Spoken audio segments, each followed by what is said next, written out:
অতিথিদের কাছে জানতে চাই সেসব তথ্য ও বক্তব্যের প্রতিক্রিয়া ও বিশ্লেষণ। সঙ্গে আছি আমি অ্যাডভোকেট আবুনা রাজ্জাকি। আমাদের আজকের বিষয়, বিরোধী দল কি আওয়ামী লীগের মতো কথা বলছে?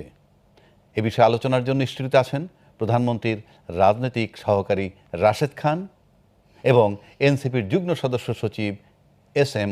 সাইফ মুস্তাফিজ। স্বাগত আপনাদের। আজকে আমরা মূলত যে বিষয়টা আলোচনা করব সেটা হলো যে ফখরুল ইসলাম আলমগীর সাহেব সম্প্রতি কিছু কথা বলেছেন, মানে গতকালকে আজকেই প্রেস ক্লাবে কিছু কথা বলেছেন এবং সেখানে এই অনেকগুলো কথা হয়েছে যে 91-96 সালে আওয়ামী লীগ যে ধরনের করত, শান্তি থাকতে দিবে না সরকারকে, 5 বছর পর্যন্ত যেতে দিবে না, ঠিক এই ধরনের কথাবার্তাগুলো বলেছে। তো আমরা সেই বিষয়টাই আলোচনা করব। আমরা যে প্রতিবেদন দেখলাম, জনাব রাশেদ, আপনার কাছে আমি প্রথম আসতে চাই। সেই বিষয়টা হচ্ছে যে কথাটা বললেন আমাদের সম্মানিত মানে বিএনপির মহাসচিব এবং স্থানীয় সরকার মন্ত্রী। উনি বললেন যে 1991-96 সালে শেখ হাসিনা যেভাবে কথা বলতো যে একদিনের জন্য সরকারকে শান্তিতে থাকতে দেব না, 5 বছর সরকার চালাতে দেব না, এই কথাগুলো উনি বলছেন। মানে আমার বক্তব্যটা হলো যে সরকারের মাত্র 5 মাস বোধহয় এখন চলছে, শেষও হয়নি। মানে ঠিক এই সময়ের মধ্যে এই ধরনের বক্তব্য দেওয়ার মতো পরিস্থিতি হলো কি না, হলে কিভাবে হলো, মানে এমন কি রোল এই বিরোধী দল বলতে আমাদের এখানে আলোচক হিসাবে বিরোধী দলের বলতে মুস্তাফিজ আছে এবং জামাতও বিরোধী দল, মানে এমন কি ঘটলো বা এমন কি বক্তব্য রাখলো যেটার থেকে ফখরুল ইসলাম সাহেব এই অভিযোগটা উত্থাপন করলেন? আপনাকে অসংখ্য ধন্যবাদ এবং আপনাকেও শুভেচ্ছা জানাই যে আপনি নিজেও একজন আলোচক ছিলেন এবং এখন আপনি হোস্ট হয়েছেন। আপনার এই ক্যারিয়ারের প্রতি আমার শুভেচ্ছা থাকলো। আশা করি এই যাত্রায়ও আপনি সফল হবেন, যেমনিভাবে আপনি একজন সফল আলোচক, একই সাথে একজন আইনজীবী। আমার যে বক্তব্য শোনেন, এই মুহূর্তে যারা আসলে অপোজিশনে রয়েছে তাদেরকে মানুষ অপোজিশন হিসেবে ওই অর্থে মানতে পারতেছে না। তাদের কাছ থেকে দেশের জনগণ অনেক কিছু প্রত্যাশা করেছিল। যদিও অনেকে এনসিপির যে 6 জন সংসদে আছে তাদের নিয়ে প্রশংসা করে, তবে এই প্রশংসা আবার জামাতের অন্তর্জালার কারণ। জামাতের এমপিদের সংসদে যে ভূমিকা, সেটি অত্যন্ত দুর্বল ভূমিকা। আমি মনে করি জাতীয় পার্টির এমপিরা যেভাবে ভূমিকা রাখতে পারতেন, জামাতের এমপিরা তার থেকেও দুর্বলভাবে নিজেদেরকে তুলে ধরছে, যে কারণে জামাতকে দেশের মানুষ বিরোধী দল হিসেবে মনে করতে পারছে না। দেখেন, আরেকটি বিষয় হলো যে জামাতের আমির তিনি কিন্তু সংসদে বলেছেন যে আমরা সংসদে যে আলোচনা করব, সংসদের আলোচনা আর বাইরের আলোচনা আমাদের ভিন্ন রকম হতে হবে। বাইরে আমরা অনেক কথা বলবো, কিন্তু সেটা আবার সংসদে আলোচনা করব না। নিশ্চয়ই আমাদের মাননীয় মন্ত্রী জনাব মির্জা ফখরুল ইসলাম আলমগীর সাহেব সেটাই বললেন যে আপনারা সংসদে আসেন, আমরা আলোচনা করি, কথা বলি। কিন্তু সংসদে আপনি মিষ্টি ভাষায় কথা বলবেন, আপনি এরকম একটা ভান করবেন যে আপনি মনে হয় মাছ উল্টিয়েও খাইতে পারেন না। আচ্ছা, আমি কিন্তু মাঝখানে একটা প্রশ্ন করি। আপনি বলছেন মানে জামাত, পার্টিকুলার জামাতের কথা বলছেন, বিরোধী দল হিসাবে তাদেরকে মানুষ গ্রহণ করতেছে না, এটা একটা কথা বলছেন। আরেকটা বললেন জাতীয় পার্টির চেয়েও তাদের অবস্থা খারাপ, মানে জাতীয় পার্টি যেভাবে ছিল। কিন্তু আমরা বোধহয় সবাই মানে বিরোধী দল হিসেবে জাতীয় পার্টি কিন্তু গৃহপালিত জাতীয় বিরোধী দল বলতাম, বা আপনারাও বলতেন বিরোধী দল, মানে গৃহপালিত বিরোধী দল। পাশাপাশি জামাতের বিরোধী দল হিসেবে মানতে চাচ্ছে না মানুষ। এই মানুষগুলো কারা? কারণ আমরা যদি সাধারণ দেশের জনগণকে ধরি, তাহলে এই জনগণের ভিতরে কোন মানুষগুলো তাদেরকে অ্যাকসেপ্ট করছে? কারণ বিএনপির লোক আছে, আওয়ামী লীগের লোক আছে, জাতীয় পার্টির লোক আছে, এনসিপির লোক আছে, জামাতের লোক আছে। জামাতের লোক জামাতের সমর্থন করবে, তাহলে কোন মানুষগুলো তাদেরকে? আচ্ছা শোনেন, জামাতের লোক বলতে যারা জামাতের কর্মী তারা না, দলের বাইরেও একটা অংশ থাকে যারা প্রকৃতপক্ষে সম্ভাবনা দেখে একটা দলকে ভোট দেয়। নির্বাচনের আগে মানুষ মনে করেছিল যে দেশের শিক্ষিত মানুষ জামাত এবং শিবির করে এবং তারা ভালো ডিবেট করতে পারে, তারা এদেশের সংবিধান আইন সম্পর্কে ভালো জানে, সেই বিশ্বাস আমার কাছে মনে হয় আপনারও ছিল। কিন্তু জাতীয় সংসদে তাদের যে দুর্বল ভূমিকা, আমি সেটাই বলেছি যে আইন সংবিধান এটি নিয়ে জাতীয় পার্টির এমপিদের যে ধরনের জ্ঞান ছিল জামাতের এমপিদের তার ধারে কাছেও নাই, আমি সেটাই বলেছি। এই জন্য জামাতের কাছ থেকে মানুষের যে প্রত্যাশা পূরণ হচ্ছে না। তো যে সময় আসলে একটি শক্তিশালী বিরোধী দল বাংলাদেশে থাকবে না, সে সময় কিন্তু গণতন্ত্রের জন্য হুমকি হবে, ক্ষতি হবে। যে কারণে যে দল প্রকৃতপক্ষে রাষ্ট্র পুনর্গঠন, রাষ্ট্রের পরিবর্তন এবং একই সাথে গণ অভ্যুত্থানের যে শক্তি, সেই শক্তিকে এগিয়ে নিয়ে যাওয়ার জন্য কাজ করবে। আমার কাছে মনে হয় এক্ষেত্রে এখনও পর্যন্ত আজ অবধি জামাত ইসলামের যে পারফরমেন্স, এটাকে আমি 10-এর মধ্যে আমি মানে 3-এর বেশি দিতে পারছি না। হ্যাঁ, এনসিপি ভালো করছে, আমি আগেই বলেছি যে এনসিপির এমপি তারা সংখ্যায় খুব কম, কিন্তু সংসদে তারা ভালো। এমনকি আমি একটানা 15 দিন রিমান্ডের নির্যাতনের শিকার হয়েছি। ওই সময় শেখ হাসিনার সময়ও কি এটা প্রমাণ দেখাতে পেরেছে? পারে নাই। সুতরাং এখন ওইগুলো বলে আমাকে ঘায়েল করা, শেখ হাসিনাকে তো মাদার বলে তো আমরা দেখেছি যে হ্যাঁ, মাদার বহু ফাদার বলা হয়েছে। আপনি বলছেন না, বহু মাদার ফাদার বলা হয়েছে। আমি শেষ করি, সেটা বলতেন কেন? আমি শেষ করি আপনি আমাকে তো অ্যালাউ করেন, আপনি তো আমাকে ইয়ে করছেন। আমি শেষ করি, সেটাই তো। আপনি মাদার কেন বলতেন? আমি শেষ করি, এটা বলেন একটু উত্তর। হ্যাঁ, আমি মাদার কেন বলেছি বলবো তো। আমাকে আরেকটা মজার তথ্য আছে, সবাই আপনার সহকর্মীরা বলে যে রাশেদ হচ্ছে মিডিয়া দেখলে সবার আগে চলে যায়, পুলিশ দেখলে সবার পিছনে ভাগে। মুস্তাফিজ, আপনি বললেন, শুনেন, শেষ করুন। আমি আপনাকে আগেই বলেছিলাম যে সাহেব মুস্তাফিজ তিনি মন্ত্রীদের নামটা এমনভাবে তিনি উচ্চারণ করেন, মনে হয় যে তার ভাই হয়, ছোট ভাই, এমনভাবে বলেন। আমি তাকে একটা পরামর্শ দিব যে আপনি যে সময় টকশোতে আসবেন সমালোচনা করেন, আপত্তি নাই, কিন্তু মানুষের সাথে কথা বলতে গেলে একটু ফর্মাল ল্যাঙ্গুয়েজটা ব্যবহার করবেন। এটা আমার পরামর্শ, আপনি চিন্তা করবেন। কারণ আপনি আমি আন্তরিকভাবে দুঃখিত জনাব সালাউদ্দিন আহমেদকে আপনি সালাউদ্দিন প্রধানমন্ত্রী রাজনৈতিক উপদেষ্টা রাশেদ খান, আমি আন্তরিকভাবে দুঃখিত আপনার নাম ধরে বলার জন্য। আপনি মির্জা ফখরুল ইসলাম আলমগীর সাহেবকে আপনি মানে তার নামটা ধরে উচ্চারণ করেন, এগুলো ঠিক না। আমি আপনার কাছে ফর্মালি ওনার কাছে দুঃখ প্রকাশ করছি। আপনি অবশ্যই টকশোতে আপনি এখন ফর্মাল ল্যাঙ্গুয়েজে মানুষের নামটা বলবেন। উপদেষ্টা রাশেদ খান বলেন, আমাকে না, এটা সবার ক্ষেত্রে। আপনি যদি এইটা না শেখেন, আপনি কি রাজনীতি করবেন? আপনি বলেন নতুন বন্দোবস্তের রাজনীতি, এটা কি আপনার নতুন বন্দোবস্তের রাজনীতি? যে স্বরাষ্ট্রমন্ত্রী জনাব সালাউদ্দিন আহমেদকে আপনি সালাউদ্দিন বলবেন, এটা কি আপনার নতুন বন্দোবস্তের রাজনীতি? শেষ করে আমার বক্তব্য শেষ করি। জুলাইয়ের স্পিরিট কি এইটা যে থানা থেকে সাদাবাজদেরকে হান্নান মাসুদ এমপি সাহেব তিনি সারিয়ে আনবেন? জুলাইয়ের স্পিরিট কি এইটা যে আওয়ামী লীগের বাসায়, আওয়ামী লীগের এমপির বাসায় গিয়ে সমন্বয়ক পরিচয় চাঁদাবাজি করবে? এখনো কেউ কেউ জেলে আছে যারা নাহিদের খুব ঘনিষ্ঠ ছিল। আচ্ছা, জুলাইয়ের স্পিরিট কি এইটা যে আসিফ মাহমুদের বিরুদ্ধে এত এত অভিযোগ? জুলাইয়ের স্পিরিট কি এইটা যে আসিফ মাহমুদের এপিএস দুর্নীতি করবে? জুলাইয়ের স্পিরিট এইটা যে বাংলাদেশের সরকারের ছাত্র উপদেষ্টা থেকে কাউকে না জানিয়ে বেসরকারি সফরে আপনি দুবাই চলে যাবেন? দুবাই কেন গিয়েছিলেন? কি রাখতে গিয়েছিলেন? জুলাইয়ের স্পিরিট কি এইটা? শেষ করি। জুলাইয়ের স্পিরিট কি এইটা যে আপনি তদবির বাণিজ্য করবেন? জুলাইয়ের স্পিরিট কি এইটা যে আপনি এনসিটিভি কেলেঙ্কারির সাথে জড়াবেন? জুলাইয়ের স্পিরিট কি এইটা যে আপনি ডিসি নিয়োগের কেলেঙ্কারির সাথে জড়াবেন? এরকম কত কত কেলেঙ্কারি আছে ভাই। এই 18 মাসের কেলেঙ্কারি বলতে গেলে আমি তো আর কথাই বলতে পারবো না। শোনেন, এখন আমাদের বিএনপি সংগ্রামী মহাসচিব যে কথা তিনি শুরুতে বলেছেন, আজকের এই আলোচনার বিষয়বস্তু যদি আরেকবার আমাকে স্মরণ করিয়ে দেন, আমি ভুল যদি না করি। হ্যাঁ, মানে বিরোধী নেতারা হাসিনার ভাষায় কথা বলছেন, তো আমি এটি মনে ছিল, তারপরে আমি শিওর হলাম। দেখেন, শেখ হাসিনা যে ভাষায় মানে কথা বলতো, তাই না, এদেশের যারা অপোজিশনে ছিল বা যারা মজলুম ছিল তাদেরকে তিনি একদমই গুরুত্ব দিতেন না।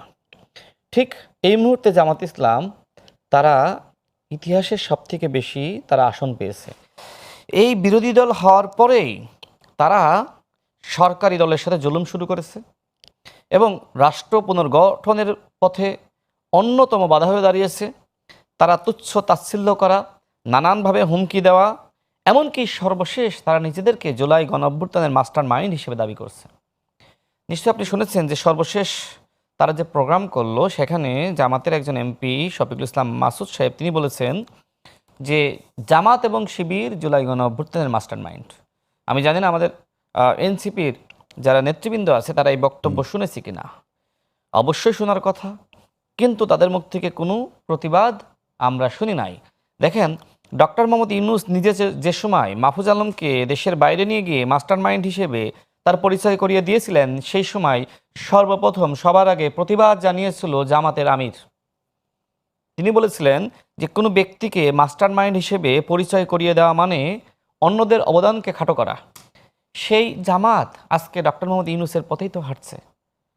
তারা প্রতিবাদ জানাইলো, আবার তারা এখন নিজেদেরকে মাস্টারমাইন্ড হিসেবে দাবি করছে। তাদের যে ছাত্র নেতৃবৃন্দ সাদিক কেমরা, তারা বলছে যে আমরা পলিসি মেকিং করেছিলাম। মানে এমন একটা অবস্থা সৃষ্টি করেছে যে নাহিদ ইসলামরা মনে হয় জামাত শিবিরের দ্বারা ওই সময় পরিচালিত হয়েছে। এই কথাটা থেকে আমি আপনার কাছে আবার ফিরবো, তার আগে আমি এই বিষয়টা ধরে আমি একটু মুস্তাফিজ এর কাছে যেতে চাই। আমার বক্তব্য শেষ হয়নি, আমি 1 মিনিটে শেষ করি। আচ্ছা ঠিক আছে, করে। তো যেহেতু জামাতের যে আচরণ, হুমকি, গালিগালাজ এবং গালিগালাজকে এক ধরনের প্যাট্রোনাইজ করা, যেমন এর আগে জামাতের আমির নিজেই কিন্তু মাননীয় প্রধানমন্ত্রীকে নিয়ে নাসিরউদ্দিন পাটোয়ারি যে ভাষায় কথা বলেছিল তার সহধর্মিণী এবং কন্যাকে নিয়ে, এরপরে তিনি নাসিরউদ্দিন পাটোয়ারিকে ইঙ্গিত করে জাতীয় সংসদে দাঁড়িয়ে তিনি প্রতিবাদ জানিয়েছিলেন এবং তিনি বলেছিলেন যে এই ধরনের ঘৃণ্য বক্তব্য যারা মাননীয় প্রধানমন্ত্রী এবং তার পরিবারকে নিয়ে দিবে তাদের বিরুদ্ধে আইনানুগ ব্যবস্থা নেওয়ার দাবি তিনি জানিয়েছিলেন। সেই জামাতের আমির এখন নাসিরউদ্দিন পাটোয়ারিকে পাশে বসিয়ে তিনি তার প্রশংসা করছেন। মানে কি, নাসিরউদ্দিন পাটোয়ারি তুমি যা বলতেছো করতেছো বলো। নাসিরউদ্দিন পাটোয়ারির বক্তব্যগুলো যদি আপনি দেখেন, সে মন্ত্রীদেরকে তুই তুকারি করে মানে এমন ভাষায় কথা বলেছে যেগুলো আসলে এখানে রিপিট করার যোগ্য না। এবং সর্বশেষ বিএনপি সংগ্রামী মহাসচিবকে নিয়ে যে মন্তব্য করেছে, আপনিও জানেন আমিও জানি, নতুন করে আর না বলি। তো এরপরে বলেন যে রাজনৈতিক যে সংস্কৃতি, আপনি নিশ্চয়ই আমাদের বয়সে ছিলেন, দেখেছেন, তাই না? শেষ করি, লাইনটা শেষ করি। আর এখনকার যে সংস্কৃতি, আমার কাছে মনে হয় যে গণঅভ্যুত্থানের পরে আমাদের রাজনৈতিক সংস্কৃতি যেভাবে উন্নত হওয়া দরকার ছিল, বরং আমরা লক্ষ্য করছি বিপরীত অ্যাঙ্গেলে বরং আরও খারাপ হয়েছে। আমাদের ভাষা, আমাদের আচরণ, আমাদের হুমকি, আমাদের অসহযোগিতা, আমাদের নগ্নতা, সেটা আওয়ামী লীগকেও অনেক সময় হার মানাচ্ছে। কারো কারো ভাষা, কারো কারো বাক্য, কারো কারো হুমকি। এই জন্য আজকে বিএনপির মহাসচিব এই কথা বলেছেন যে আপনাদের কারো কারো ভাষা ঠিক শেখ হাসিনার মতন। শেখ হাসিনা যেভাবে জুলাই গণঅভ্যুত্থানের সময় আন্দোলনকারীদেরকে রাজাকারের বাচ্চা বলল, আর এখন আপনারা যে ধরনের কথা বলছেন, আপনারা একটু চিন্তা করেন তো, আপনারা বলছেন শব্দের বিপরীত করতে চাই। আচ্ছা মোস্তাফিজ, আপনি দেখেন কতগুলা অভিযোগ উনি করেছেন। 1 নম্বর, আপনারা আওয়ামী লীগের মতো আচরণ করছেন এবং কোন কোন জায়গায় আওয়ামী লীগকে ছাড়িয়ে যাচ্ছে। আমার সব অভিযোগ কিন্তু তাদেরকে নিয়ে না, আমি কিন্তু আগেই তাদেরকে বলেছি যে তাদের ভূমিকাও গুরুত্বপূর্ণ আছে, আমি জামাতকে নিয়ে বলেছি। তারপরে ধরেন বাক স্বাধীনতা থাকুক বা রাজনৈতিক বক্তব্য দেন, সেখানে তো একটা সীমাবদ্ধতা থাকবে শব্দ প্রয়োগের, ভাষা প্রয়োগের। যেমন নাসিরউদ্দিন নিয়ে কিছু অভিযোগ উনি উত্থাপন করলেন, খুব খারাপ ভাষায় কথা বলে, তুই তুকারি করে কথা বলে। এই সব কিছু মিলে আপনি এর পরিপ্রেক্ষিতে কি বলবেন? জি, ধন্যবাদ আপনাকে। আমার সমালোচক যিনি আছেন এবং যারা টিভির পর্দায় দেখছেন তাদেরকে শুভেচ্ছা জানাচ্ছি। এখানে দেখেন, কথাটা খুবই সিম্পল, যেটা উনি বলছেন আমার কথাটাও সেটাই, যে ভাষাগত জায়গায় আমার সমালোচক রাশেদ নতুন একটা দায়িত্বশীল পদে দায়িত্ব পেয়েছেন, সেজন্য তাকে আমি শুভেচ্ছা জানাচ্ছি। কিন্তু জুলাইয়ের সময় বা তার আগে তিনি একটা রাজনৈতিক দলের গুরুত্বপূর্ণ পদে ছিলেন। তো সেই জায়গা থেকে বিএনপিকে তিনি এখন যতটা ধারণ করেন, তখন আসলে ততটা ধারণ করতেন কিনা সেটাও একটা ব্যাপার। এবং এখন ধারণ করার পরে তার যে বক্তব্যগুলো আসছে, সেটাও তো আসলে রাজনৈতিকভাবে অনেকেই বলছে যে এটা আসলে ওই নাসিরউদ্দিন পাটোয়ারি টাইপের বক্তব্য হচ্ছে। তো প্রধানমন্ত্রীর রাজনৈতিক উপদেষ্টা হিসেবে মানে প্রধানমন্ত্রীর ভাষা কি তাহলে এরকম? মানে তাহলে কি আমরা জাতীয়ভাবে এটা মনে করে নিব না কি যে এই রাশেদের বক্তব্যগুলো এই প্রধানমন্ত্রীর বক্তব্য, উনি না বলে হয়তো বা রাশেদকে দিয়ে বলাচ্ছেন? প্রত্যেকের রাজনৈতিক জায়গা থেকে কিছু কিছু আইডিওলজি থাকে, বক্তব্যের প্যাটার্ন থাকে। এবং উনি যে আমি যেটা বললাম, মানে কেন বললাম যে উনি এখন অনেক বিএনপি হয়ে গেছেন, তো উনি যখন বিএনপিতে ছিলেন না, যে 17 বছরের কথা আমি বলছি, সেই 17 বছরে বিএনপিকে এমন কোনো আজে বাজে কথা নাই বলা হইতো না। অসাব্র ভাষায় গালি দেওয়া হতো, সংসদে আজে বাজে কথা বলা হতো। তারেক রহমানকেই যে চুপ্পুকে তারা বসিয়ে রেখেছেন, এখনও সযত্নে লালন পালন করছেন, সেই চুপ্পু নিজে হচ্ছে যে প্রধানমন্ত্রী জনাব তারেক রহমানকে খাম্বা তারেক বলতেন। তারপরে প্রেসিডেন্ট জিয়াউর রহমান সাহেবকে বলতেন যে পাকিস্তানের চর। বেগম খালেদা জিয়াকে নিয়ে যেসব কথা বলতেন সেগুলো আমি অন লাইভ বলতেও পারছি না। এবং আওয়ামী লীগের যেসব নেতাকর্মীরা ছিল, ওই যে টাকলা মুরাদ একটা এমপি ছিলেন না, তথ্য প্রতিমন্ত্রী সম্ভবত, তো এরা এত আজে বাজে কথাবার্তা বলতেন, তখন আমার এই যে সমালোচক রাশেদদের মনের যে আগুন, মনের যে রাগ, বা ছাত্রদলের ভাইদের যে এখন যে শরীরের ভেতরকার আগুন, সেটা তখন কই ছিল? মানে এখন যে তাদের এত রাগ, মানে একদম মেরে ফেলবে, কেটে ফেলবে, কাউকে একদম মানে ঘোষণা দিয়ে দিচ্ছে যে তোমাদেরকে নাসিরকে ছাড়া আসো, দেখি আমি তোমাদের প্রোটেকশন দিয়ে দেখবো, বা হামলা করা যায়, এগুলো একজনের চোখ তুলে ফেললো, মানে আলিফ নামের যে ছেলেটা, তাকে চোখটা অন্ধ করে ফেললো। তাদের যুক্তি একটাই, যে এই যে এরকম রাজনৈতিক বক্তব্য এরকম কথাই বলছে, আমার মাননীয় প্রধানমন্ত্রী তারেক রহমানকে নিয়ে এরকম কথা বলছে, আমি তো সহ্য করতে পারছি না, আমি এখন আপনাদের চোখ অন্ধ করে দিতে হবে, আপনারা হয় থামেন, নাইলে চোখ অন্ধ হবেন, আপনারা মরবেন, এর বেশি তো আসলে সুযোগ নাই। তো আমার কথা 17 বছর ধরে তাহলে আপনাদের এই ক্ষমতাটা কই ছিল? আপনাদের ওয়ার্ডে ওয়ার্ডে এত নেতা কর্মী, এই যে এখনকার এই যে এত রাশেদ, যারা যারা নতুন করে বিএনপিতে একদম সক্রিয় কঠোর প্রভাবশালী নেতা হয়ে উঠছেন, আপনাদের এই আগুনগুলা কই ছিল 17 বছরে? 17 বছরে আমরা দেখি নাই যে একটা আওয়ামী লীগের কোনো নেতাকে ফুলের টক আপনারা দিতে পারছেন। পলায় পলায় থাকতেন আপনারা, এই বিভিন্ন চরে, বিভিন্ন বনে বাজারে পলায় পলায় থাকতেন, মানবেতর জীবনযাপন করতেন যারা তৃণমূলের।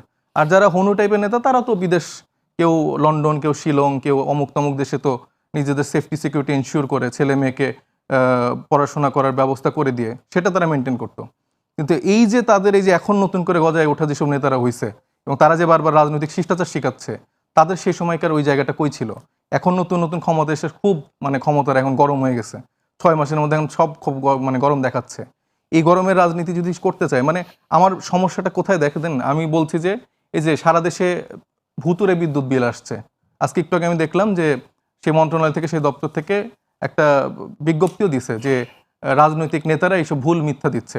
আপনি যে এই যারা টিভিতে দেখছে, আপনি কমেন্ট সেকশনগুলো একটু বললেন যে আসলে আপনারা পাচ্ছেন কিনা। আমরা মাঠে তো জরিপ করতে যাচ্ছি, সেখানে তো দেখতে পাচ্ছি যে প্রত্যেকটা জায়গায় এরকম ভুতুরে বিল আসছে। গ্যাস নাই, গ্যাসের তীব্র সংকট, বাসা বাড়িতে রান্না বান্না হচ্ছে না। এগুলো তো বাংলাদেশের মানুষ ফেস করতেছে। মানে গ্যাসের যারা সিলিন্ডার গ্যাসের গাড়িতে চলাচল করছে, তারা মানে গ্যাস ভরতে পারছে না, তেলের দাম বেড়ে গেছে। তারপরে আপনার এখন নতুন করে যে এই সংকটটা তৈরি করা হচ্ছে, এটা নিয়ে একটা সিন্ডিকেট করে দেখা যাবে যে গ্যাসের দাম বাড়ায় ফেলতেছে। তো এই সমস্যাগুলো যখন আমরা সম্মুখীন হই, এটা যখন আমার যে কোনো ধরেন যশোরে গেলাম বা আমি সিরাজগঞ্জে গেলাম, সেখানকার এলাকার স্থানীয় নেতারা এই জাতীয় সমস্যাগুলোর সাথে যখন তাদের সমস্যাগুলো আমাদেরকে বলতে বলছে, তো সেটাকে আমরা অ্যাড্রেস করব না? আমি হয়তো সুন্দর করে সাবলীল ভদ্র ভাষায় কথা বলছি, আরেকটা নেতা তো ধরেন তার মতো করে বলবে, চাঁদাবাজকে চাঁদাবাজ বলবে, চোরকে চোর বলবে, গডফাদারকে গডফাদার বলবে। এটা যখন বলে তখন তাদের গাজালা না, আমি বলি তখন ধরেন এই মুহূর্তে পার্লামেন্ট নাই, আবার পার্লামেন্ট বসবে।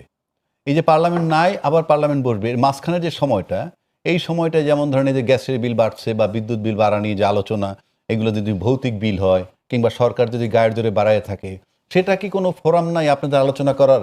মানে বিদ্যুৎ মন্ত্রীর সাথে দেখা করে যে ভাই আপনি যে বিদ্যুৎ বিলটা বাড়াইলেন কোন লজিকে, কি যুক্তি? এই যে আমরা তো, এবং এই সেই আলোচনাটা আমি বলছি মন্ত্রীর সাথে কি বসার সুযোগ নাই? মানে পার্লামেন্ট যখন বসবে তখন পার্লামেন্টে আলোচনা করলেন, কিন্তু পার্লামেন্টের বাইরে কি মন্ত্রীদের সাথে বসে আলোচনা করা যায় না?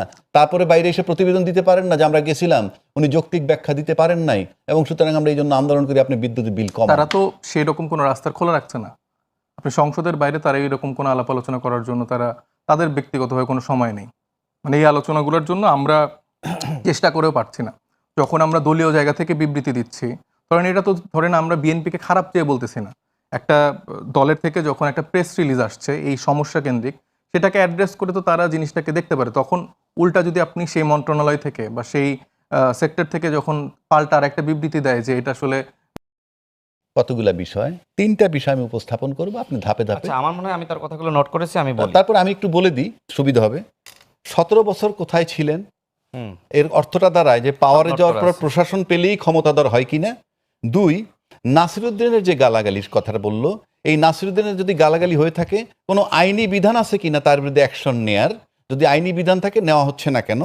3 নম্বর বলতেছি বিদ্যুতের যে দাম বা দ্রব্যমূল্যের যে দাম, সে ব্যাপারে কনসার্ন যে মন্ত্রী বা তাদের সাথে দেখা করার সুযোগ পাচ্ছে না বলে সাইফ অভিযোগ করছে। আপনি যেহেতু প্রধানমন্ত্রীর খুব কাছের লোক, আপনার কাছে প্রস্তাব থাকবেই, আপনি উত্তর দিবেন এবং ওনারা যাতে দেখা করতে পারে সেই ব্যবস্থাটা করবেন। আচ্ছা শোনেন, আমি যতটুকু সাইফ মোস্তাফিজকে চিনি, তিনি কিন্তু বিএনপি পরিবারের একজন লোক, মানে তার বাবা পরিবার তারা বিএনপির রাজনীতির সাথে সম্পৃক্ত, এমনকি তার বাবা রুহুল কবির রিজভী সাহেবের সাথে রাজনীতি করতেন।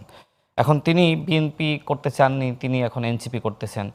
এখন তিনি প্রশ্ন তুলেছেন যে 17 বছর আসলে কোথায় ছিল, লুকিয়ে পালিয়ে লন্ডনে, শ্রীলঙ্কে নানান কথাবার্তা বলেছে। আমার কথা, আপনি কোথায় ছিলেন? আপনি 2018 সালে আমাদের সাথে কোটা সংস্কার আন্দোলন করেছিলেন, তারপরে কিন্তু হাসিনার বিরুদ্ধে বাংলাদেশে যে আন্দোলন হয়েছে আপনাকে আমরা দেখি নাই।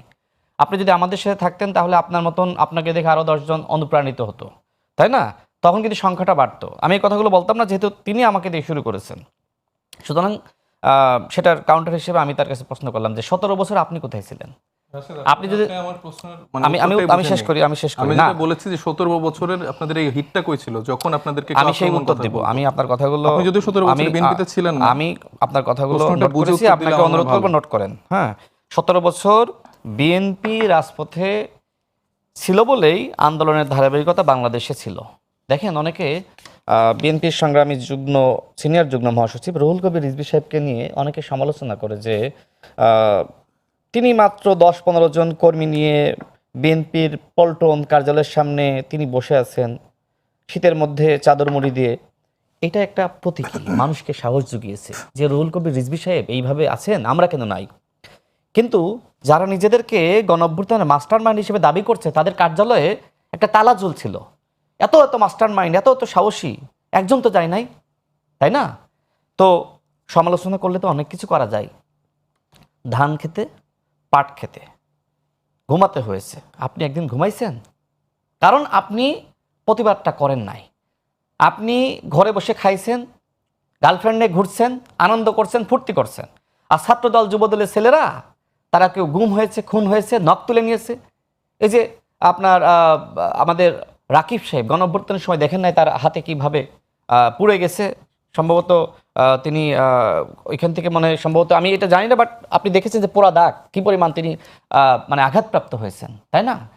এরপরে আপনার ছাত্রদলের আরেকজন নেতা আমান সাহেব, আমি তাকে দেখেছিলাম যে সময় তাকে আসলে সেই আপনার 28 অক্টোবরের পরে গ্রেপ্তার করে তার নখগুলো তুলে নিয়েছিল। আমি নিজে সেই কাঁচা নখে হাত দিয়েছিলাম জামিনের পরে।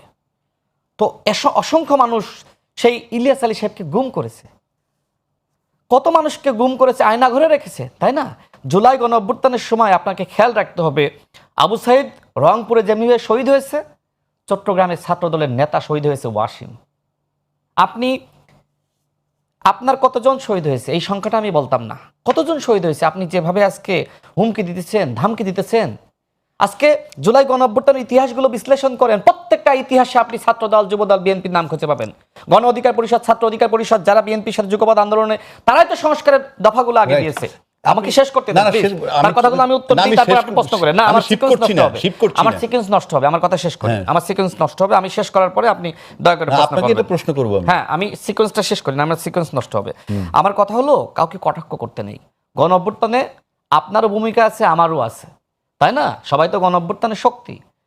আপনি যে সময় শুরুটা করলেন যে এক ফেসিবাদকে হটিয়ে আর এক ফেসিবাদকে ক্ষমতায় আনবো না, বিএনপির সাথে আপনি 1 থেকে 6 সরকারে ছিলেন না, তখন বিএনপি চাঁদাবাদ ছিল না, বিএনপি ফেসিবাদ ছিল না, ভাগ পাইছিলেন, এই জন্য চুপ ছিলেন, তাই তো?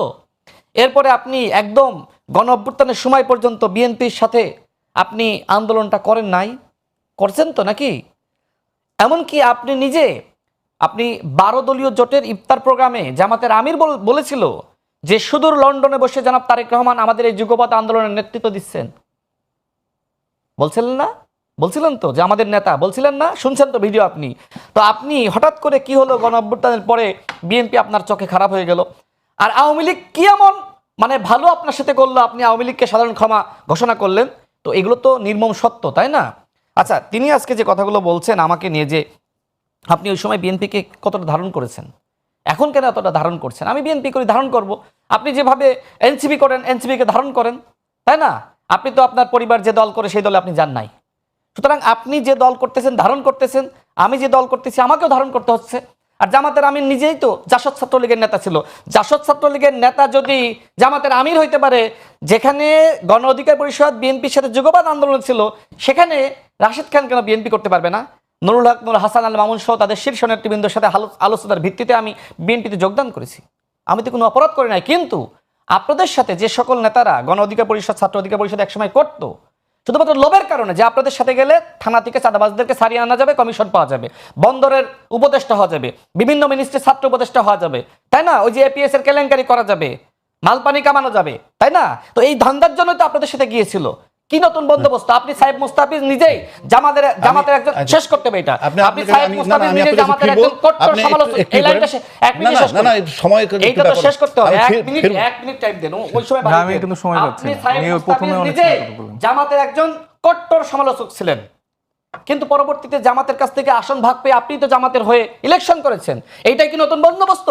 জামাত যেখানে সারা বাংলাদেশে বন্দোবস্তের রাজনীতি করে, আর আপনাদের রাজনীতি ছিল নতুন বন্দোবস্ত। জামাতের সাথে গেলে নাকি আপনাদের পাপ হবে, জামাতের নেতৃত্বকে মানুষ গ্রহণ করবে না। কি এমন হলো, কি জাদু করলো যে আপনারা জামাতের নেতৃত্ব গ্রহণ করলেন ভাই? আচ্ছা আমি বলি, আমি নোট করছি, আমি সাইফ একটু মুস্তাফিজ, অ্যাড্রেস করি আগে। আমি আপনাকে যেটা বলি, অ্যাড্রেস করে যেটা বাদ যে আপনি বলেন না মানে আমি ওর নোটগুলো মানে ওনার ঠিক আছে জবাব দিবেন। হ্যাঁ। আচ্ছা আপনি জবাবটা দিবেন, তার আগে আমি একটা প্রশ্ন করে রাখি, বলুন। যে এই যে কথাগুলো বললো, আপনার জন্য আন্দোলন বিএনপিও করেছে, আপনারাও করেছেন, এবং আইডিওলজিগতভাবে যদি দেখি তাহলে তো আপনারা মাঠে আন্দোলন করছেন আওয়ামী লীগের বিরুদ্ধে, তারাও করছে আওয়ামী লীগের বিরুদ্ধে। সেই হিসেবে আপনাদের ভিতরে যে বন্ধুত্বটা হওয়ার কথা ছিল, অর্থাৎ বিএনপি এবং এনসিপির সাথে যে বন্ধুত্বটা হওয়ার কথা ছিল, সেই বন্ধুত্বটা আমরা দেখতে পাচ্ছি না কেন? এখন আপনি এর উত্তর দিবেন, তার সাথে রাশেদের বক্তব্য যদি কিছু বলার থাকে বলেন। কারণ হচ্ছে ওই যে জুলাইয়ের যে আকাঙ্ক্ষা, যে পরিবর্তনগুলা ফ্যাসিবাদ কাঠামোর জন্য দরকার ছিল, সেটা আমরা সে জায়গাটা ঠিক আছে, তারা নাই। তারা ওই আগের সিস্টেমটাই ফিরে আনতে চায়, ওইটার মধ্যেই পাওয়ারটা এনজয় করতে চায়, স্ট্রাকচারটা এনজয় করতে চায়। এটা হচ্ছে মূল দূরত্বর জায়গাটা। দেখেন, আমার সমালোচক রাশেদ খান, উনি হচ্ছেন মানে উনি প্রধানমন্ত্রীর রাজনৈতিক উপদেষ্টা হিসেবে ওনার আইকিউ লেভেলটা আসলে কতটুকু আসলে এটা আসলে জনগণ বিবেচনা করবেন। কারণ আমার প্রথমার্ধে আমি আসলে কি কথা বলেছি, কি প্রশ্নের জায়গাটা রেখেছি, উনি কি বুঝেছেন আমি আসলে বুঝলাম না। এখানে কিন্তু আমি একবারও বলিনি যে 17 বছর ধরে বিএনপির কোনো ত্যাগ তিতিক্ষা রাজনৈতিক কোনো জায়গা নেই, এটা কিন্তু আমি বলিনি। আমি বলেছিলাম সেটা যেটা প্রেক্ষিতে রাজনৈতিক ভাষা নাসরুদ্দিন আপনি আমাকে প্রশ্ন করেছেন যে নাসরুদ্দিনদের পাটোয়ারির ভাষা বা এটার জন্য আসলে এই যে এখন যে হামলা মামলা হচ্ছে বা এই যে আমাদের আলিফের চোখ উঠে গেল, এটা কি ঠিক হচ্ছে কিনা। ওনাদের যুক্তি এটা যে এই রাজনৈতিক বক্তব্যের কারণে। আমার কথাটা এটাই ছিল যে আপনারা এখনই রাজনৈতিক সমালোচনাগুলো নিতে পারছেন না, আপনারা শরীরের গরম দেখিয়ে প্রতিপক্ষকে হামলা করছেন, ভিন্ন মতকে দমন করছেন। ঠিক 17 বছরে আপনাদের এই শরীরের গরম, এই রাগ, এই অ্যাগ্রেশনটা কোথায় ছিল যখন আপনাদের বিএনপির রাজনৈতিক দলকে নিয়ে, প্রধানমন্ত্রীকে বর্তমান প্রধানমন্ত্রী তারেক রহমানকে নিয়ে, বেগম খালেদা জিয়া, শহীদ প্রেসিডেন্ট জিয়াউর রহমান, ওনাদেরকে নিয়ে এত আজে বাজে নোংরা আঘাত করা হতো, তখন এই মানে আপনাদের এগ্রেশনটা কই ছিল? সেটার জবাবে উনার ব্যাখ্যাটা শুনলে বোঝা যাবে আসলে প্রধানমন্ত্রী মানে রাজনৈতিক উপদেষ্টার আমি তো বলতে চেয়েছিলাম, তিনি তো তারপরে পরবর্তীতে উনি ইতিহাস নিয়ে অনেক কথা বলছেন। দেখেন, রাজনৈতিক ইতিহাস এগুলা আজকে একটা মির্জা ফখরুল ইসলাম আলমগীরের আপনি একটা প্রথম আলোতে সাক্ষাৎকার দেখবেন, সেখানে অনেক ব্যাখ্যাই উনি দিয়ে ফেলেছেন যেটা নিয়ে ওনারা এতদিন ধরে বড়াই করতেন। প্রথমেই মানে শুরুতেই প্রথম অর্ধেই দেখা গেছে যে রাজনৈতিক দলগুলোর মধ্যে যে ওই যে সেনাপ্রধানের বাসায় যে যাওয়া, সেনা দপ্তরে যে যাওয়া, সেটা মির্জা ফখরুল ইসলাম আলমগীর কিন্তু তখন চলে গিয়েছিলেন। একটা পাওয়ার নেগোসিয়েশনের জায়গায় কিন্তু ছাত্রদেরকেও ডাকা হয়েছিল। এখানে উনি স্টেটমেন্ট দিয়েছিলেন, উনি প্রথম আলোতে আজকে স্টেটমেন্টও দিয়েছেন, ছাত্ররা সেখানে আসেনি। ছাত্ররা এই পাওয়ারের অংশীদার ভাগাভাগি করছেন। ছাত্ররা জাতীয় সরকার গঠনের কথা বলেছিল, কিন্তু বিএনপি সেখানেও না করে দিয়ে এসেছিল যে জাতীয় সরকার গঠন করা হবে না, এবং ইন্টিম গভর্নমেন্টের ফরম্যাট, কারা কারা থাকবে, সেখানে কারা কারা কি হবে, সেটার একটা জাতীয় দলিল উনি আজকে তার এই যে সাক্ষাৎকার সেখানে উনি দিয়ে ফেলেছেন। তো এই জায়গা থেকে এতদিন তারা দাবি করতো যে ছাত্ররা সব লোক বসাইছে, ইন্টিম গভর্নমেন্ট বসাইছে, কেন জাতীয় সরকার করলো না, কেন চুপ্পুর কাছে শপথ নিল, এই সব কিছুর কেনর উত্তর বিএনপি যে ডে ওয়ান থেকে বাংলাদেশের মানুষের সাথে প্রতারণা করছে, এটা আজকে মির্জা ফখরুল ইসলাম আলমগীরের সাক্ষাৎকারের উত্তরে পেয়ে যাবেন। এবং অভ্যুত্থানে কার কি অবদান, এইগুলা নিয়ে যদি এখন রাশেদ খানরা আলাপ আলোচনা করতে যায়, তাহলে আমরা অনেক পুরানো আলোচনা করতে পারি। এই 18-19-এর যেসব কোটা সংস্কার, তারপরে আমাদের যেই রোড সেফটির যে মুভমেন্ট, এগুলোতে তাদের ভূমিকা কিন্তু অনেক প্রশ্নবিদ্ধ। অনেক অভিযোগ আছে টাকা খেয়ে হচ্ছে যে তারা আমাদের সাথে বিট্রে করছে, তাদের সাথে আমরা অনেকে ছিলাম না কেন, এরকম অনেকগুলো এলিগেশন ছিল। গণ অধিকার পরিষদটা ভেঙে টুকরো টুকরো হয়ে যাওয়া বা তাদের সাথে একটা কোয়ালিটি ফোর্স না থাকার রিজন কিন্তু এটা যে তারা অলওয়েজ এই পাওয়ারের সাথে নেগোসিয়েশন করছে, তারা অমুকের টাকা খাইছে, তারা তমুকের সাথে নেগোসিয়েশন করছে। এবং এই যে জুলাই গণঅভ্যুত্থানে রাশেদ খান তার একটা কোনো ডকুমেন্ট দেখাক যে সে আছে, এখানে তার দলের যে প্রধান ছিলেন নুরুল হক নূর, তিনি নিজে হচ্ছে স্টেটমেন্ট দিচ্ছেন যে এই রাশেদ হচ্ছে যে এখানে জুলাই গণঅভ্যুত্থানে কোথাও ছিলেন না। তারপর তাদের ছাত্র অধিকার পরিষদের আরেকজন ছিলেন জাবের মাহমুদ, উনি বলেছেন যে তার সাথে মানে নুরুল হক নূর গ্রেফতার হওয়ার পরে তার সাথে কোনো রকম যোগাযোগ করা যেত না। 22 তারিখের পরে বহুবার কল করেও তাকে পাওয়া যায়নি। তো এই অভিযোগগুলো তাদের আপনাদের ছাত্র অধিকার পরিষদের নেতা। আমি তো বিএনপির সাথে আছি। তো সেটা তো আপনি কি না, আপনি তাইলে আপনি হয়তো বা অভ্যুত্থানের সময় বিএনপির গুপ্ত হিসেবে মানে গণঅধিকারে ছিলেন। বিএনপির গুপ্ত হিসেবে ছিলাম। তো আপনি বলেন জাবের মাহমুদকে, আপনার যে দলে গুপ্ত হিসেবে ছিলেন সেই দলের ছাত্র সংগঠনের ছাত্র। তো এই যে রাশেদদের কথা বলতে গেলে শেষ করা যাবে না, বুঝছেন? তো এইগুলা তার ইতিহাস সে ভুলে যায়। সে এখন নিজেকে আপাতমস্তক ডে-ওয়ানের বিএনপি মনে করছে, ডে-ওয়ানের বিএনপি মনে করছে। 3 আগস্ট আপনি নামবেন, 3 তারিখে তো সবাই নামছে। আপনার যে শোনেন 3 তারিখে সবাই নামছে। আসিফ মাহমুদকে জিজ্ঞেস করবেন যে প্রথম এক দফা ঘোষণা দেওয়ার জন্য আসিফ মাহমুদকে আমি প্রস্তাব দিয়েছি। হ্যাঁ, আপনার জাতিসংঘের সাথে যে সম্পর্ক তৈরি হয় আপনার সময় আমি পাঠিয়েছিলাম। আপনি আমাকে একটু আগে শিষ্টাচার শিখালেন। আমার অবদান সম্পর্কে জানতে গেলে আপনি পাগল হয়ে যাবেন। আপনি আমাকে শিষ্টাচার জিজ্ঞেস করবেন। আপনি আমাকে শিষ্টাচার শিখালেন যে আপনার সময় কথা না বলতে। আপনি কেন কথা বলছেন তাহলে? না ঠিক আছে, আমি আপনার মতো তো ন্যূনতম শিষ্টাচার নেই। আপনি বলেন, আপনি আমার সময় কেন কথা বলেন তাহলে বলেন? আপনিও তো বলেছিলেন। না না না, আপনি তো থামাই না, আমি কথা বলিনি। আপনি থামাই দিয়েছেন, আমি থামাই। আপনি এই যে এটা কিন্তু ভাই এটা আপনি থামাই দিয়েছেন, আমি উনি কিন্তু বারবার বলে যে আমার কথার ফ্লো নষ্ট হয়ে যায়। উনি প্র্যাকটিক্যালি সে বলেছিলেন, আমিও থেমে গেছি না। এবার বলেন, যেটা বলছি যে উনি যেগুলো দাবি করছে আসিফকে, হ্যাঁ আসলেই এক দফার ঘোষকই রাশেদ খান, বুঝছেন? রাশেদ খানই নাহিদ ইসলামকে বলছে, বিভিন্ন সময় উনি বলে না এই যে এরকম একটা বডি ল্যাঙ্গুয়েজ করতো কে, ওই যে গোলাম রব্বানী নুরুল হক নূরকে বলতো এই তুমি তো আমার ছোট ভাই, এটা উনি এই রাশেদ খানও বারবার বলে এই আসিফ আমার কর্মী ছিল, অমুক আমার কর্মী ছিল। এইভাবে সে বুঝায় যে আমার অভ্যুত্থানের সব এরা আমার বাচ্চা কাচ্চা। এবং আমাকে হচ্ছে সালাউদ্দিন আহমেদ ওহি দিতেন শিলং থেকে, আমি সেগুলা এখানে নাজিল করে আমি আমার অভ্যুত্থানটা চালাইছি।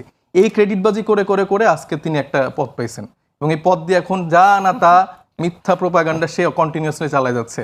একটা প্রধানমন্ত্রীর রাজনৈতিক উপদেষ্টার কথাবার্তা যদি এরকম হয়, প্রধানমন্ত্রীর লেভেল বাংলাদেশের মানুষ এখন চায়ের স্টলে আলোচনা করে যে আমাদের এই প্রধানমন্ত্রীর লেভেলটা কোন দিকে।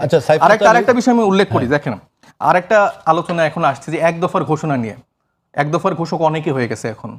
আমি দেখলাম যে সালাউদ্দিন আহমেদ একদিন বলতেছেন যে মানে তারেক রহমান সাহেব অনেক আগে এটা দিচ্ছেন 17 বা 18 তারিখে, তারপরে উনিও কোনোভাবে হয়তো শিলং থেকে রাশেদের মাধ্যমে পাঠাইছেন, এটা আমাদের মাধ্যমে হয়তো বা 3 তারিখে আমরা দিছি। তারপরে আনু মোহাম্মদ 2 তারিখে এরকম দ্রোহযাত্রার মধ্য দিয়ে দিছে। তারপরে সলিমুল্লাহ খানও এরকম বলছে। তারপরে বদরুদ্দিন উমর উনি তো আরও আগে থেকে বলতেছে। তো এই যে স্টেটমেন্টগুলো কালেকটিভলি আমিও দিছি, বুঝছেন? ঘটনা হচ্ছে বাংলাদেশের মানুষ 17 বছর ধরে, আপনার আমার মতো অনেক মানুষই এই এক দফার ঘোষণা দিয়ে আসছে যে শেখ হাসিনার পতন হইতে হবে। তারপরে সালাউদ্দিন আহমেদ থেকে শুরু করে বিএনপির জায়গা থেকে আমি একটু শেষ করি, রাজনৈতিক দলগুলো রাজনৈতিক দলগুলো কিন্তু বারবার বলছে যে এক দফার ঘোষণা, বিএনপির পতন হইতে হবে, আওয়ামী লীগের পতন হইতে হবে, শেখ হাসিনার পতন হইতে হবে। কিন্তু আলটিমেটলি যে ছেলেটা নাহিদ ইসলাম ঘোষণা দিছে তার উপরই কিন্তু সবকিছু বর্তাইছে। তার ঘোষণা শুনেই সারা বাংলাদেশের মানুষ রাজপথে নামছে, তার ঘোষণা শুনেই এই শেখ হাসিনা এখন দিল্লিতে পলায়ন করে আছে। এবং আপনার সাথে আমার একটা টকশোতে মনে কথা হয়েছিল, সেখানে আপনিও বলছিলেন যে শেখ হাসিনা ফিরলে কাকে হত্যা করতে চাবে, কাকে মারতে চাবে, সেটা হচ্ছে নাহিদ ইসলাম। তো যে এখন যে আন্দোলন এত কারাকারি, এটা বাদ দিয়ে আসলে এই ইতিহাসগুলোকে বিকৃত করার সুযোগ নাই। আপনারা বর্তমানে, আমি যেটা বলতে চাচ্ছি, ওনাকে যেটা বলতে চাচ্ছি, বিএনপির ভাইদের বলছি, বর্তমানে যে সমস্যাগুলা এই আন্দোলন নিয়ে মারা, তো আমরা মানে এগুলো বলতে আসলে আমাদের মনে হয় যে এগুলো বারবার ঘাটাঘাটি করা, নোংরামি করা, বা ইতিহাসকে নিয়ে যত আমি এখন চর্চা করব তত কিন্তু আমরা এখন পিছিয়ে যাব। কারণ আমাদের মেইন জায়গাটা ছিল যে জুলাইয়ের স্পিরিটটাকে ধারণ করে বর্তমানে আমরা যতগুলো রাজনৈতিক দল আছি, সরকারে যারা আছে, বিরোধী দলে যারা আছে, সবাই মিলে বাংলাদেশের জন্য কি কি করা যায়, কি কি সমস্যা হচ্ছে সেটার আলোকে কি কি সমাধান করা যেতে পারে, এটা সবাই মিলে সবার অংশীদারিত্ব নিয়ে। তো সেটা না করে তো আমরা আসলে দেখতে পাচ্ছি যে ঠিক আগের ফরম্যাটে একটা হরিলুটের একটা আয়োজন মানে শুরু হয়ে গেছে। আপনি যদি মনে করে থাকেন সেখানে আপনি দেখবেন যে আমাদের যে মীর শাহ আলমের ব্যাপারে কতগুলো রিপোর্ট আসলো, যেই নিউজগুলো থেকে রিপোর্ট হলো, সেখান চ্যানেলগুলো থেকে সে নিউজ বট অ্যাটাক করে বিভিন্ন হুমকি ধামকিতে নামিয়ে দেওয়া হলো। আমার তাদের সেসব চ্যানেলের দায়িত্বশীল যারা ছিল তাদের সাথে আমি নিজে ব্যক্তিগতভাবে ফোন করে বলেছি। একটা চ্যানেল বলেছে তাদেরকে এমন জায়গা থেকে ফোন দিয়েছে, ফোনে বলা হয়েছে যে আমরা এই ব্যাপারটা মনে রাখবো, তারপর তারা সরাতে বাধ্য হয়েছে। তার পরবর্তীতে আরেকটা চ্যানেলে, সেই চ্যানেলটার নাম উল্লেখ করে চ্যানেল 1, সেখানে এরকম অনেকগুলো রিপোর্ট হয়েছে, সেখানে বট অ্যাটাক করে নামিয়ে দিয়ে ফেলা হয়েছে। এবং সেই ইনফরমেশনগুলো যে মিথ্যা হয়, সরকার থেকে তাহলে সঠিক ইনফরমেশনগুলো দিয়ে আমাদের কাছে, জনগণের কাছে দিক। সেই ইনফরমেশনগুলো তো মিথ্যা না, সেখানে তো তাদের দলীয় যেই লোকজন আছে তাদেরকে টেন্ডার দেওয়া হচ্ছে। মীর শাহ আলমের নিজের ছেলের যে নামে যে এখন কোম্পানি, সে কোম্পানিতে 70% কাজ সেটা বগুড়া কেন্দ্রিক করে দেওয়া হচ্ছে। এবং এই লোকটাকে নিয়ে তার দল একটা মানে কোনো রকম মানে কিছু স্টেপ নেয়নি এখন পর্যন্ত। এবং সে দেখা যাচ্ছে যে বারবার বসে বসে নিজেদের মতো করে বারবার বগুড়া কেন্দ্রিক কথা বলছে, যে বগুড়াতে এটা হলে ভাই কী সমস্যা রে ভাই, কী সমস্যা রে, এরকম অনেক কথাবার্তা বলছে। এবং রাশেদ আরেকটা কথা বললো যে পারিবারিক একটা ব্যাপার। হ্যাঁ ঠিক আছে, আমার পরিবারের জায়গা থেকে, আমার পরিবারের জায়গা তার বিএনপি ধারণ করতো, এবং আমি ছোট থেকে বড় হয়ে আমি দেখেছি যে বিএনপি আসলে রাজনৈতিকভাবে কখনো এরকম করে সফল হতে পারেনি। এবং আমার বিএনপির সাথে যুক্ত না হওয়ার রিজন এটাই, তাদের আদর্শিক জায়গায় আমি ধারণ করি না।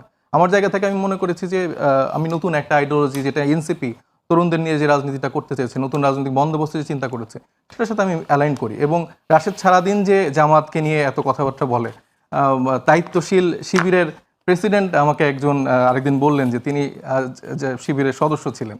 তো এই যে এই সখ্যতা প্রেমগুলো, আমাদের এরকম কোনো ব্যাকগ্রাউন্ড নেই যে আমি ছাত্র দল বা অন্য কোনো রাজনৈতিক দলের সাথে যুক্ত ছিলাম। আচ্ছা, আমি আবার আপনার কাছে আসবো, তার আগে আমি রাশিদের কাছে যাচ্ছি। যে আচ্ছা, রাশিদ খান কয়েকটা কথা বলছেন আপনার আলোচনা এর আগের পর্বে। আপনি বলছেন রাকিবের উপরে নির্যাতন হয়েছে, ইলিয়াস হোসেন গুম হয়েছে, ইভেন আমাদের স্বরাষ্ট্রমন্ত্রী যিনি তিনিও গুম ছিলেন। আচ্ছা, মানে সেই দৃষ্টিকোণ থেকে যদি বলি, যখন সুযোগ আসলো পার্লামেন্ট অধ্যাদেশগুলো পাশ করার, সবার আগে তো অগ্রাধিকার দেওয়া উচিত ছিল এই গুম অধ্যাদেশটাকে। আচ্ছা, সেটা আপনারা কেন আমি দিলেন শুরু না? করি। শোনেন, এটা তো উনি ভুক্তভোগী সবাই। যে কথা দিয়ে আমাদের সাহেব মুস্তাফিজ যেটি বললেন, এই প্রশ্ন আমরা যে উত্তরটা সময় দিয়ে না। 2018 সালে কোটা সংস্কার আন্দোলন করেছি, আমরা যারা নেতৃত্বের জায়গায় ছিলাম, ইত্তেফাক পত্রিকা নিউজ করেছিল যে কোটা সংস্কার আন্দোলনের 4 শীর্ষ নেতা শিবিরের রাজনীতির সাথে সম্পৃক্ত। এরপরে সেখানে যে ধরনের কথাবার্তাগুলো লেখা হয়েছিল যে 13 সালে আমাকে বা ফারুক, নুরুল হক নূর, হাসান আল মামুন আমাদেরকে আসলে হল থেকে বের করে দিয়েছে, নানান কথাবার্তা।